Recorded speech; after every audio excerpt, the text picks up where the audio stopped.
और इस आधुनिक रक्त बीज को अमेरिका के सामने खड़ा किया है ईरान ने। तो क्या ईरान के रक्त बीज से अमेरिका लड़ पाएगा?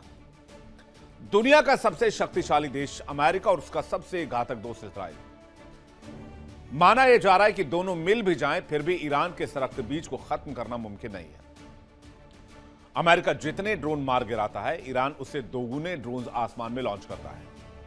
इजराइल जितनी मिसाइलें तबाह करता है, ईरान की फैक्ट्रियों से 4 गुना ज्यादा मिसाइल बना लेती है बहुत कम समय में। तो क्या है यह ईरान का रक्त बीज प्रोजेक्ट? कैसे ईरान ने हथियारों का एक ऐसा चक्रव्यूह रचा है जैसे सुपर पावर अमेरिका भी चकरा रहा है? चलिए पहले इस प्रोजेक्ट को समझते हैं। यूएस इजराइल से तनाव के बीच ईरान का बहुत खतरनाक खेल सामने आया है। ईरान ने रक्त बीज बना लेने का दावा किया है। तेहरान की मिलिट्री फैक्ट्री में सीक्रेट तरीके से इस पर लगातार काम चल रहा है, बिना रुके काम चल रहा है। ईरान ने हथियारों की फैक्ट्री में प्रोडक्शन लेवल को 24/7 कर दिया है, रिकॉर्ड लेवल पर बढ़ा दिया गया है। उसका दावा है 1 मारोगे तो 10 और आएंगे। ईरान ने हथियारों और सैन्य उपकरणों का उत्पादन दोगुना कर दिया है। जंग में नुकसान हुए हथियार से ज्यादा रफ्तार में भरपाई की जा रही है, जिसे मिडिल ईस्ट में पावर बैलेंस हमेशा के लिए बदल दिया जाए और अमेरिका का यहां से पैकअप कर दिया जाए। इसके अलावा एक और जानकारी यह है कि अमेरिका के जितने हथियार मार गिराए गए हैं, उन हथियारों की टेक्नोलॉजी को कॉपी करके ईरान कुछ बड़ा कर रहा है और ईरान वो टेक्नोलॉजी शेयर कर रहा है चाइना के साथ। मतलब यह कि अमेरिका और इजराइल चाहे जितने भी हथियार बना ले, ईरान का रक्षा उद्योग मिनटों में नए हथियार और मिसाइल सप्लाई तैयार करने को बैठा है। पिछले कई महीनों से गल्फ ऑफ ओमान यानी कि ओमान की खाड़ी में अमेरिकी नौसेना के सबसे आधुनिक और विध्वंसक युद्धपोत तैनात हैं। समंदर की लहरों पर तैरते ये अमेरिकी जंगी जहाज किसी भी देश को पल भर में खाक करने की ताकत रखते हैं। लेकिन हैरान करने वाली बात यह है कि इन युद्धपोतों पर सवार अमेरिकी कमांडर चाहकर भी स्ट्रेट ऑफ होर्मुज पार करने की हिम्मत नहीं जुटा पा रहे हैं। होर्मुज की सीमा के पास आकर अमेरिकी सेना के कदम ठिठक जाते हैं। क्यों? क्योंकि होर्मुज के मुहाने पर पहरा दे रहा है ईरान का वो रक्तबीज नेटवर्क जो अमेरिका के एक हमले के बदले पूरे मिडिल ईस्ट को शमशान बनाने की ताकत रखता है। तनाव के बीच भी ईरान लगातार अपने हथियार के गोदामों को दुरुस्त कर रहा है, जबकि अमेरिका के हथियार गोदाम खाली पड़े हुए हैं। रक्षा बजट बढ़ाने के लिए पेंटागन कई बार गुहार लगा चुका है। इधर ईरान अपनी मिसाइलों को फिर से रिलोड कर चुका है। ईरान के रक्षा मंत्रालय के प्रवक्ता का इसे लेकर बयान भी आया है, आपको सुनवाते हैं।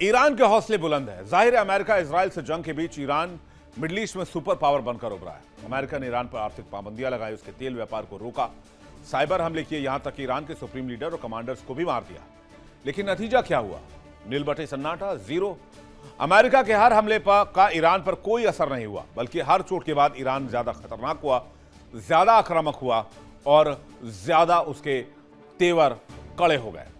ईरान ने पिछले कुछ सालों में अपने डिफेंस इंडस्ट्री को पूरी तरह से रिफ्लेक्सिव और सेल्फ सस्टेनिंग बना लिया है, जिसमें चीन ने बड़े पैमाने पर हेल्प की है। इस जंग के बीच ईरान के जो भी हथियार या ठिकाने तबाह होते हैं, ईरान की फैक्ट्रियां उसे दोगुनी तेजी से नए हथियारों का प्रोडक्शन शुरू कर देती है। इसे मिलिट्री भाषा में असिमेट्रिक वॉरफेयर मास प्रोडक्शन कहते हैं। अब आपको बताते हैं कि ईरान को जंग में अभी तक कितना नुकसान हुआ और ईरान ने कैसे इसको रिकवर किया, बहुत तेज तरीके से। लगभग 10,700 से अधिक मिसाइलें और ड्रोन इस अटैक में, इस जंग में खत्म हुई हैं। करीब 335 मिसाइल लॉन्चर्स नष्ट हुए हैं।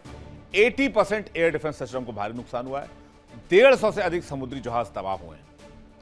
मिसाइल और ड्रोन्स का उत्पादन जिसके बाद ईरान ने 3 गुना तक बढ़ा दिया। मिसाइल सिटी का इस्तेमाल कर दोगुनी तेजी से मिसाइलों का निर्माण किया। हमलों के बाद ईरान ने आत्मघाती ड्रोन्स और प्रोडक्शन तेज कर दिया। मलबे से निकालकर 70% मिसाइल बेड़े को फिर से एक्टिव कर दिया। 90% अंडरग्राउंड टनल को दोबारा ऑपरेशनल बना दिया। वो भी कब? जब ईरान के ऊपर अमेरिका लगातार हमले कर रहा था। पाबंदियों के बावजूद ईरान ने ब्लैक मार्केट और लोकल कलपुर्जों की मदद से ऐसी सप्लाई चेन बनाई है जो कभी रुकती ही नहीं। यानी अगर अमेरिका ईरान के 10 ड्रोन मारता है तो ईरान की अंडरग्राउंड फैक्ट्रियां अगले 20 घंटे में नए ड्रोन असेंबल कर लेती है। यही है वो रक्त बीज तकनीक जिसने अमेरिका के पेंटागन के पसीने छुड़ा दिए हैं। और इसलिए महीनों से सेना अमेरिकी सेना गल्फ ऑफ ओमान में डेरा डाले हुए है, लेकिन वो होर्मुज की तरफ बढ़ने की हिम्मत नहीं लगा पा रहा है। ईरान के पास भले ही अमेरिका की तरह विशालकाय एयरक्राफ्ट कैरियर ना हो, लेकिन उसके पास हजारों की तादाद में सुसाइड बोट्स और स्पीड बोट्स और सुसाइड ड्रोन्स हैं। ईरान की रणनीति है कि हथियारों की सुनामी ला दो। अगर अमेरिकी नौसेना होर्मुज में कदम भी रखे तो ईरान एक साथ गाइडेड मिसाइल्स, एंटीशिप मिसाइल्स और सुसाइड ड्रोन्स की ऐसी बौछार करेगा कि अमेरिकी रेडार और एयर डिफेंस सिस्टम ओवरलोड हो जाएंगे। वो समझ ही नहीं पाएंगे कि किस मिसाइल को रोकें और किसे छोड़ें। नतीजा यह होगा कि अमेरिका के अरबों डॉलर के युद्धपोत समंदर की गहराई में दफन हो जाएंगे। और यही वजह है कि अमेरिका गल्फ ऑफ ओमान में खड़ा तो है, लेकिन होर्मुज पार करने की हिम्मत नहीं जुटा रहा। अमेरिका और इजराइल ने सोचा था कि वो पाबंदियों से और हमलों से ईरान को घुटनों पर ले आएंगे, लेकिन ईरान ने अपनी कमजोरी को ही अपनी सबसे बड़ी ताकत बना लिया और ईरान ने अपनी युद्ध नीति में रक्त बीज पॉलिसी को भी इंडक्ट कर लिया है, शामिल कर दिया है। तो क्या इस नीति से ईरान की जीत तय है? अमेरिका के घातक हमले के बावजूद ईरान अभी तक झुका नहीं है। यूएस इजराइल के हमले में ईरान के टॉप कमांडर्स की मौत हुई। टॉप कमांडरों के मारे जाने के बाद भी ईरान का सैन्य ढांचा नहीं टूटा। तुरंत नया नेतृत्व आया। पौराणिक रक्त बीज की कहानी के तहत ईरान के कमांडर्स ने मोर्चा संभाला। आईआरजीसी और बासित फोर्स का बेहतर इस्तेमाल किया। और जानकार यह भी कहते हैं कि आईआरजीसी और बासित फोर्स को खत्म करना, नष्ट करना लगभग नामुमकिन है। जबकि ईरान ने इजराइल यूएस बेसिस पर क्लस्टर वॉल हेड मिसाइलें दागी। सैन्य भाषा में से बमों का रक्त बीज कहते हैं। यानी जिस मिसाइल से ईरान ने हमला किया उसके लोकेशन पर पहुंचते ही, यानी कि इजराइल और अमेरिकी बेसिस पर पहुंचते ही, वो मिसाइल छोटे छोटे टुकड़ों में 12, 15, 20 हजार तक टुकड़ों में अलग हुआ और अलग अलग छोटे छोटे 20,000 बमों की बारिश हुई। यूएस के डिफेंस सिस्टम इतने छोटे घातक बमों को रोकने में एक नाकाम रहे, क्योंकि इतनी ज्यादा संख्या में इन बमों को इंटरसेप्ट कर पाना आसान नहीं है। और आसमान में बिखरने के बाद छोटे बम कई मील तक तबाही मचाते हैं। और इसी पॉलिसी ने, रक्तबीज पॉलिसी ने, ईरान को मिडिल ईस्ट का सबसे अनप्रिडिक्टेबल खिलाड़ी बना दिया है। मिडिल ईस्ट के चक्रव्यूह में फंसे सुपर पावर अमेरिका को ईरान वो जख्म दे रहा है जिसकी कल्पना शायद ही व्हाइट हाउस ने कभी की थी। ईरान ने सुपर पावर अमेरिका को धूल चढ़ा दी और भारी नुकसान झेलने के बाद अपनी साख बचाने के लिए अमेरिकी राष्ट्रपति ट्रंप अब गिड़गिड़ाने को मजबूर हो गए। लेकिन ईरान का इरादा साफ है। वो अपने दुश्मनों को ऐसी शिकस्त देना चाहता है ताकि भविष्य में कोई भी ईरान की सीमा की तरफ आंख उठाकर देखने की जरूरत ना करे। लेकिन आखिर इस लड़ाई में अभी तक क्या हुआ जिससे बाजी पलट गई है?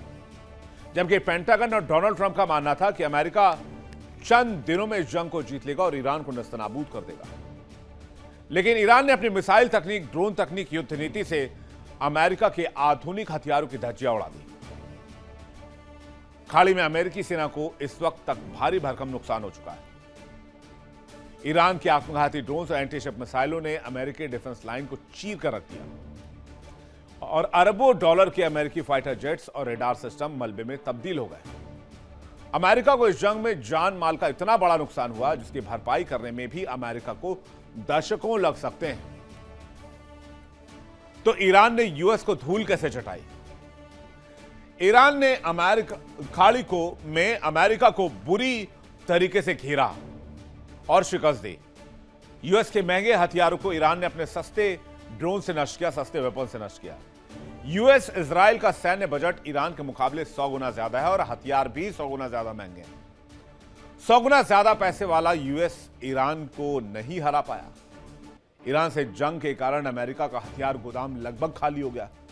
पेंटागन जंग में हथियारों की कमी को देखते हुए एक्स्ट्रा बजट मांगा गया। हथियार बनाने वाली कंपनियों पर भी काफी दबाव बना रहा है पेंटागन, और हथियार बनाने वाली कंपनियों पर प्रोडक्शन तेज करने का प्रेशर है। और यही है वो मार जिसने अमेरिका के बैकबोन तक को हिला दिया। युद्ध के खर्चों ने अमेरिकी इकोनॉमी को पूरी तरीके से शर्मरा कर रख दिया। आज अमेरिकी बाजार खून के आंसू रो रहा है। एक्सपर्ट्स का कहना है कि ट्रंप के इस कार्यकाल में अमेरिका पर कर्ज का बोझ इतिहास के सबसे ऊंचे स्तर पर पहुंच गया है। आज की तारीख में अमेरिका के ऊपर कर्ज $40 ट्रिलियन से ज्यादा है, और यह कर्ज अमेरिकी नागरिकों की गले की फांस बन रहा है। पिछले 10 सालों का लेखा जोखा देखेंगे आप तो 10 साल में यह कर्ज $20 ट्रिलियन से $40 ट्रिलियन को पार कर चुका है। महंगाई 7वें आसमान पर है, डॉलर का साम्राज्य हिल रहा है। ट्रंप ने सोचा नहीं था कि इस तरह की स्थिति आ जाएगी। उनको लगा था युद्ध जीतकर वो अपनी राजनीति चमकाएंगे और मिड टर्म का इलेक्शन जीत लेंगे। लेकिन इस आर्थिक सुनामी ने खुद ट्रंप के सिंहासन को हिलाकर रख दिया है। अब आपको बताते हैं कि जंग में ईरान की रक्त बीज पॉलिसी की वजह से अमेरिका को कितनी तबाही झेलनी पड़ी है। 28 फरवरी 2026 को शुरू हुआ ऑपरेशन एपिक फ्यूरी। जंग में अमेरिका को भारी हथियार और सैन्य नुकसान हुआ। तकरीबन 3.25 लाख करोड़ रुपए का सीधा नुकसान हो चुका है। करीब 9.5 लाख करोड़ रुपए तक का नुकसान ये जा सकता है, ये रिपोर्ट्स बताते हैं। शुरुआती 4 हफ्तों में अमेरिका ने 850 से अधिक टॉमहॉक क्रूज मिसाइलें दागी। ईरानी मिसाइलों को रोकने में 1000 से ज्यादा अधिक पैट्रियट और थर्ड इंटरसेप्टर्स खर्च किए गए। अमेरिकी संसद की रिपोर्ट बताती है कि 42 सैन्य विमान नष्ट या क्षतिग्रस्त हुए और 17 हाईटेक MQ-9 रिपर ड्रोन तबाह हुए। कुछ आंकड़े 45 की भी गवाही देते हैं। मिडिल ईस्ट में यूएस का बेस भी ढह गया। कतर, यूएई, जॉर्डन में 20 से अधिक यूएस बेस पर हमले हुए।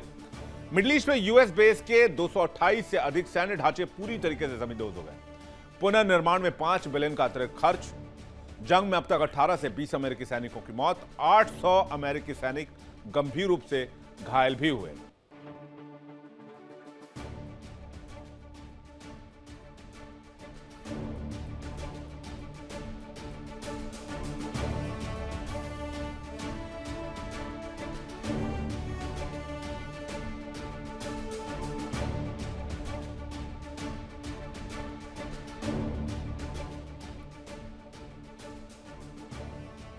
अपनी डूबती साख और बर्बाद होती अर्थव्यवस्था को बचाने के लिए अमेरिका के तेवर धीरे धीरे ढीली पड़ने लगे।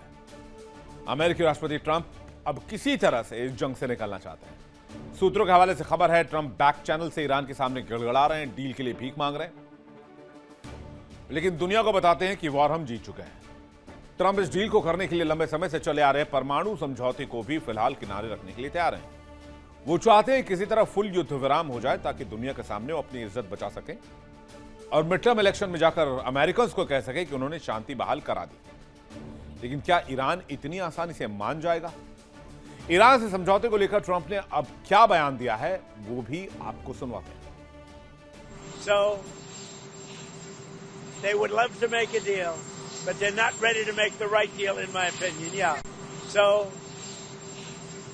they would love to make a deal, but they're not ready to make the right deal, in my opinion. Yeah.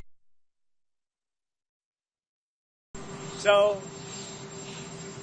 they would love to make a deal, but they're not ready to make the right deal, in my opinion. Yeah. So they would love to make a deal, but they're not ready to make the right deal, in my opinion. Yeah. Iran deal तो करना चाहता है लेकिन वो deal के लिए तैयार नहीं है। देखिए इंडिया डेली 24/7 अब आपकी स्मार्ट टीवी पर। इंडिया डेली मौजूद है सभी डिजिटल प्लेटफॉर्म पर लाइव और लगातार। इंडिया डेली 24/7 हर दिन राष्ट्र को समर्पित।